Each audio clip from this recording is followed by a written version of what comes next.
What's going on, guys? Thank you for clicking on this video. I know there's so many videos on YouTube that you don't know what to click, and you've trusted to click this video, so I'll make sure that it's worth your time. If you are coming back from a last video, welcome back. If you are new, I would love to connect with you. I don't have like a course or a program or anything that I am building out, but I love building relationships. So either just comment or reach out to me on Instagram. We can open up that conversation. Really, this channel is just about sharing the lessons that I'm learning through building out my business, which is a sales and marketing business. And we partner with online information providers and coaches and just take control of their marketing and sales to help them with focusing on the delivery of what it is they're selling. So in this video specifically, I'm going to talk about how you can put a moat around your business, meaning separate yourself from all of the competition, regardless of how saturated you may think it is. The reality is that there's always big players in saturated niches. So why not you? Why can't you be a big player in the quote unquote saturated niche? So that's what I'm going to do here. Now, first you have to understand if you have some type of skill or expertise that you are selling, like you're a coach or something down that line. Like I'm not familiar with e-commerce as such. I also work with like high ticket coaches and experts. But if that is you, you have to understand that your expertise is a tool, okay? That's all it is. It is a tool. People don't care about your expertise. That's not what they care about. They care about the results that you can help them get. So all your expertise is a tool. Whether you're a fitness coach, your expertise is a tool to help people get fit and healthy and have confidence, XYZ. If you are some type of business opportunity and you help people start a business opportunity like dropshipping or e-commerce or remote sales or something along those lines, again, people don't care about the tool itself. They care about the outcomes that tool can get them. So keeping that in mind, you're here and you have this tool and you are helping a specific target market, right? For example, if you're a remote closer and you help people get into remote closing, you should help nine to five professionals start remote closing and make money online. That is that's your target market, right? You're helping 9 to 5 professionals make money online with your tool, which is remote closing. What you have to understand is that there are other coaches and other experts who have different tools that are helping this demographic, these 9 to 5ers who are burnt out, stressed, don't want to work for someone else, make money online. So this could be you as a e-commerce coach. There could be a dropshipping coach over here. There could be a franchising coach. I don't know. So there are other coaches who aren't in your industry, but are still helping the same people that you're helping. So what you have to do is prove to your target market. Let's see if I can pull up this just to make it a bit more interactive. You have to prove to your target market, right, that your tool or your mechanism is the only solution to their problem. That is what your marketing job is to prove to this target market that this is the only solution to their problem. Of course it's not, but that doesn't matter. They have to believe that this is the only tool. And they have to believe that your tool is either better, easier, faster, or more effective, or longer lasting, or easier to implement, or more, it saves more time. I don't know, all these different benefits, right? They have to prove that it's some of these or one of these, right? Really, it just has to prove that it is superior to other solutions to the same problem. That is what you have to do. And you have to highlight, like, okay, for example, if you're a remote closer and you help people start remote closing, it could be that, you don't actually have to do any delivery yourself. You just have to learn the skill of closing and you pass over the clients to the actual company and you just take the commissions. There's no ongoing, effort. If you're an e-com coach, it could be that the benefits are that you don't have to show your face, right? So it doesn't matter what it is. You just have to prove to your target audience that your tool is better than other tools, okay? It's superior. Now, as we do that, you have to understand that there are beliefs that have to be built in your ideal client's mind. And I got this from one of my mentors, and this is a phenomenal concept. So the beliefs that you have to build in your ideal client's mind is firstly that you understand them, right? So in this target market, you have to speak their language. And I've had my last video was talking about how you can speak the language of your ideal client. When you speak their language, they feel like they know you because you're articulating their current situation so specifically that it hits home, right? It resonates. So that's the first belief. And that's how you have a true pattern interrupt. And that's how you connect with them. Once they believe that, then they have to believe that the current way that they are solving their problems is outdated. For example, if we're just keeping on the example of the 9-to-5ers, saying that getting a promotion isn't going to get you the results that you want. Changing industries isn't going to get you the results that you want. Starting a side hustle yourself isn't going to get you the results that you want. You have to show that the way that they think or the current methods they are using to solve their problems are outdated or don't work. And they agree with you, because if they did work, then they would have the results that they want. So you are simply just highlighting it. That is all that you are doing. And you're poking holes in their logic, and you're throwing rocks. This is what it's called in marketing. It's called throwing rocks at, other solutions. That's what you're wanting to do. Then here we get to the juice, right? Where now that they see that there's a gap and they don't have kind of any way to go or way to move, and they're kind of stuck, they're like, all right, well, if this doesn't work, then what? Then they become more receptive. And this is where you can introduce your new way and introduce your tool, okay? This is where you show how your tool is the best solution to, or the only solution to their problem, okay? So that's what we're doing here. Now, you don't just say, for example, if you're a breathwork coach, that you help people with breathwork. Although that is your tool, you don't want to just do that, right? You want to package up your process or your tool or your expertise as a mechanism.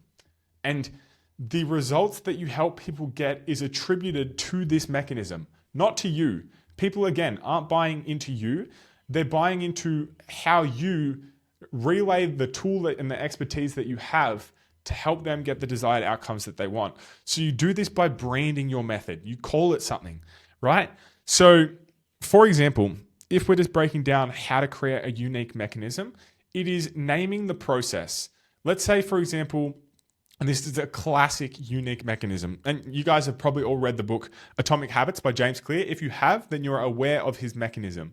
He has a concept within his book where he talks about combining habits, right? And when you combine habits like brushing your teeth and listening to a podcast, then you create long-term habits. He has branded this process as habit stacking. Now he gets people to believe that they need habit stacking. That's what he's doing here, right? He's getting people to believe that they need habit stacking. Another example, a classic that you are all aware of, is in e-com, right? Let's say that there's this process where you have these products, but you don't actually hold inventory of those products. You just send them straight to someone's house. That process was named. That is just e-commerce, but that process was named as dropshipping. Whoever created that gets people to believe that they need dropshipping. And this dropshipping thing is going to help them get the outcomes that they want, right? So that is the power of having a unique mechanism and branding it your way. Not your way, branding it and giving it a name. And this is a method that you use to help get the results that you've gotten. And you're just showing other people how they can use this same tool, how they can use this same mechanism. But you don't want to say that I'm the mechanism, like I will help you achieve XYZ results. People won't trust you, but they will trust a method, right? They'll trust the method. So, someone says, oh, I've got this new way. I've just invented it. This. It's called drop shipping, or it's where you don't hold inventory and just send it straight to people's house. Less trust. That's more reliant on you. Like you're showing them this thing. Rather, you'd want your mechanism or your method to be a thing that already exists, that you've named, but they don't have to know that you've named it. And you are using this thing that exists. That is the purpose of a mechanism. And you get people to believe that your mechanism that you use is the only solution to their problem. This is how you start to shift beliefs. So you have to justify the mechanism, right? That way then, if they believe that they need your mechanism, for example, drop shipping is like the superior solution for me to be able to make money online because it is faster, easier. I don't have to show my face. I don't have to hold any inventory. They start to believe it, right? They start to believe that they need this thing, and you justify this. The way that you justify this new way, there's a number of different ways. Here is an example. So you can validate and justify your mechanism by having testimonials and showing how people like the target market that you're helping has implemented this mechanism. For example, use dropshipping or use remote sales to achieve the desired outcomes that they want. Another way that you can validate your mechanism is through statistics or graphs. So this is really good in the health space. If you have a health style offer, for example, one of our clients, they help people with rewiring their thinking. and through an app, right? They help people overcome limiting beliefs through rewiring and reinforcing their thinking on a daily basis by using an app. Well, we validate that mechanism. And by the way, we've called that mechanism, we've branded that approach as neuro repetition. That is what we've branded this approach as, neuro repetition. We get people to believe that they need to reinforce their thinking on a daily basis so that those thoughts strengthen into habits, right? That's what they believe that they need. And that's called neuro repetition. That's a name that we've came up with. That's not something that already exists, but it sounds like it, right? That is the key. And we back up this mechanism by showing statistics and graphs around how thought habits and mental thought processes can only be strengthened through repetition, right? And this is called neuroplasticity. And we show all these stats and graphs of why this is true and why this is the only way to build long-term thoughts and to shift limiting beliefs. And we validate our mechanism. That is what we're doing here. Another great way is expert opinions. So for example, I've seen some of our clients who are like breathwork coaches or, in different niches like that, where they will then, like while they're validating their mechanism through their marketing and through their content, they'll have like a green screen of Joe Rogan talking about how he uses breathwork to train his state and that he is much calmer before he does like UFC interviews or commentary and all these different things, right? Then you can show, okay, so my mechanism, my tool is breath work, right? And that can be branded something. And then you show how experts or authority figures like Joe Rogan are using the same tool, right? And this builds your credibility and it validates your approach because there's other people who are using the same approach that you're using. Science, so like I mentioned before, psychology, human behavior studies, they're great. Global trends, so if it makes sense and you're, for whatever reason, there's a trend that happens on the internet and it makes sense for you to attach and validate your mechanism through riding the wave of that trend or like, that announcement or politics or tech or culture, then you do that because you're riding the wave and you're validating your approach. For example, if you help people with Airbnb or you help people with getting into real estate would probably be better. And there's this housing boom, something like that. Then you can show, all right, look at this housing boom. This is the perfect time to get into real estate. Something like that, So you're using these overarching things to validate and justify your mechanism and your method.